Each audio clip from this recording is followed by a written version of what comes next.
Welcome to Screen Hollywood, the home of movie news and entertainment.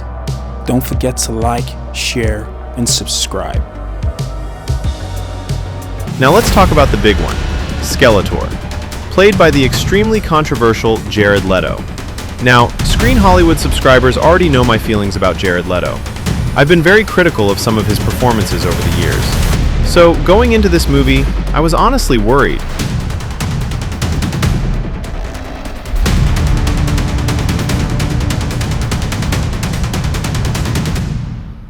Alright, Screen Hollywood family, we need to talk about Masters of the Universe. Because honestly, I walked into this movie extremely nervous. And I mean really nervous. As somebody who grew up with the cartoons, the toys, the ridiculous over-the-top fantasy world of Eternia, I desperately wanted this movie to work. But at the same time, modern Hollywood has a habit of taking beloved childhood franchises and completely butchering them. So I was sitting there in the cinema thinking, please don't ruin He-Man. And you know what? To my genuine surprise, I actually really enjoyed it. Not only did I enjoy it, but I walked out thinking this is probably the most fun I've had watching a fantasy blockbuster in quite some time. Was it perfect? No. But that's not really the point. This movie understood something very important that modern franchise films sometimes forget.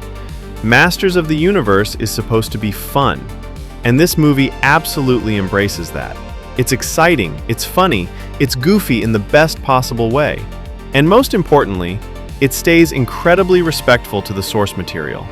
That was the thing that shocked me the most. You can tell the people behind this film actually understood what fans loved about He-Man and Eternia in the first place. This wasn't some cynical reboot trying to reinvent everything. This felt like a genuine celebration of the mythology. Now, for those unfamiliar with the basic premise, Masters of the Universe follows Prince Adam of Eternia, who transforms into the mighty He-Man, the most powerful man in the universe, as he battles the forces of Skeletor while struggling with destiny, identity, and his connection to his homeworld. The film spends a surprising amount of time exploring Adam emotionally, and honestly, that was one of the strongest parts of the movie for me. The first half especially was really strong. You genuinely feel Adam's longing to return home to Eternia. There's this sadness underneath the character that I wasn't expecting. He feels spiritually lost, disconnected, almost like he's trapped between worlds. And the actor playing He-Man absolutely did justice to the character. That's important, because He-Man can very easily become unintentionally ridiculous if you don't handle him properly. But this version worked.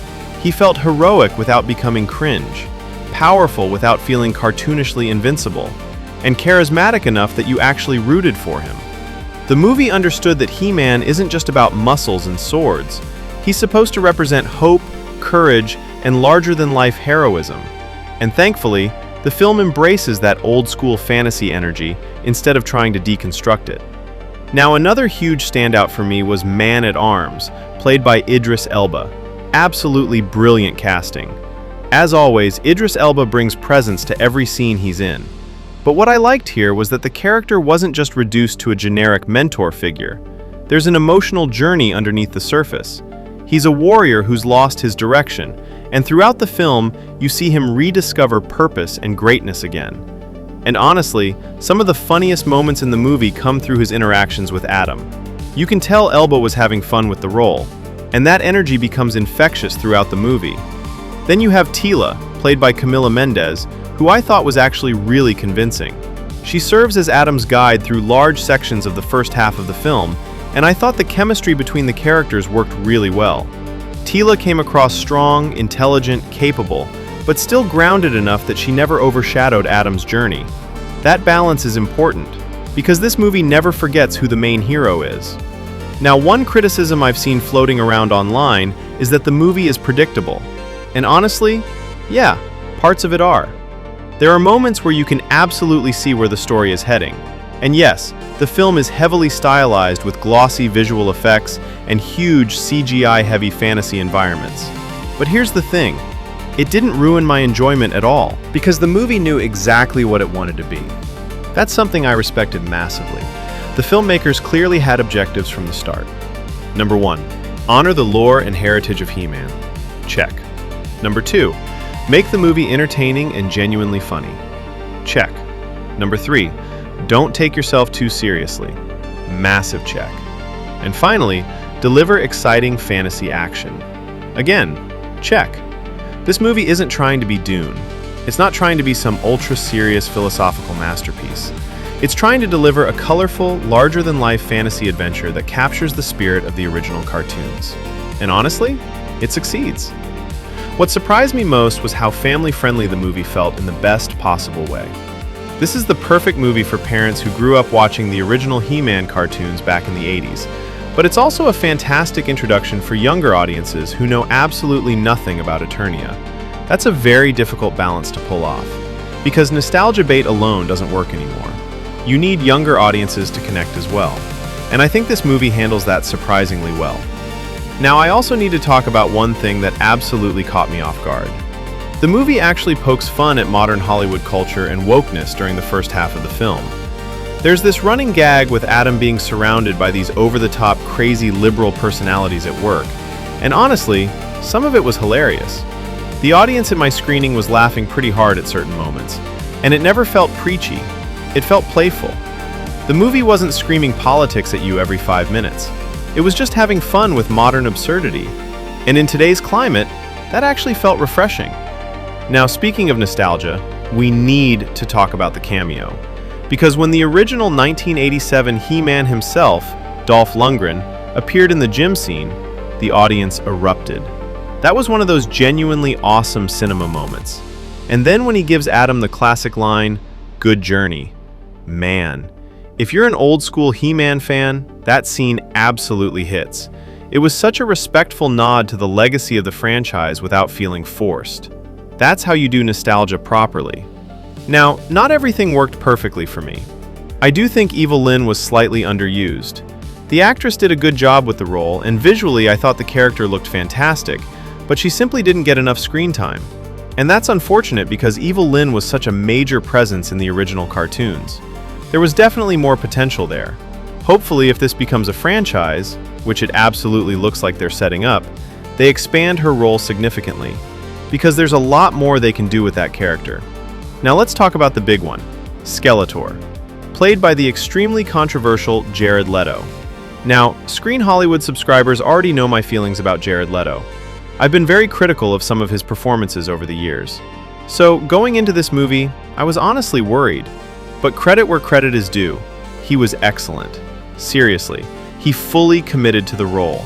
Skeletor was evil, theatrical, funny, intimidating, and surprisingly witty. And honestly, one of the biggest compliments I can give Leto is this. After a while, you genuinely forget it's Jared Leto. The voice is completely different. The physicality is different.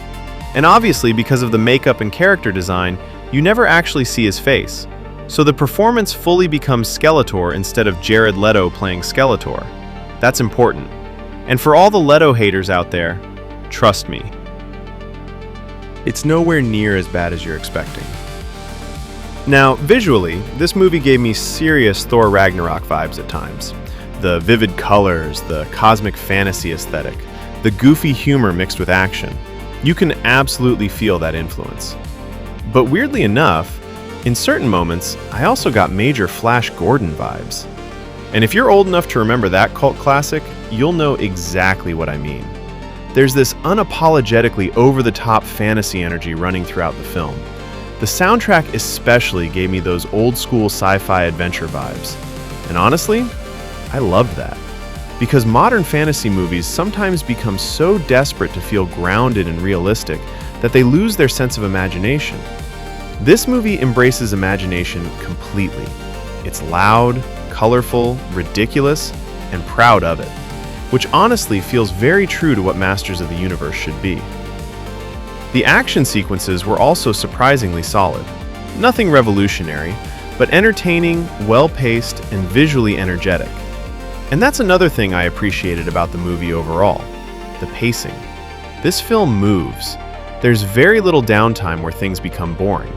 It keeps the momentum going consistently while still allowing enough emotional beats to land. And by the end of the film, you can clearly see they're setting up a much larger franchise. Honestly, I think there's real potential here. If they build on what worked in this first movie, improve some of the weaker character development, and continue respecting the mythology, this could absolutely become a successful fantasy franchise moving forward. And I think some critics have been a little bit nitpicky with this movie. Not every film needs to reinvent cinema. Sometimes audiences just want a genuinely entertaining night at the movies. And that's exactly what Masters of the Universe delivers. It's fun. It respects the fans. It respects the lore. It delivers laughs, action, fantasy, and nostalgia. And most importantly, it understands exactly what kind of movie it wants to be. That's why I enjoyed it. So if you're a longtime He-Man fan, I genuinely think you'll have a great time with this. And if you're introducing your kids to the world of Eternia for the first time, this is honestly a pretty fantastic entry point. Definitely check it out and let me know what you thought down in the comments below.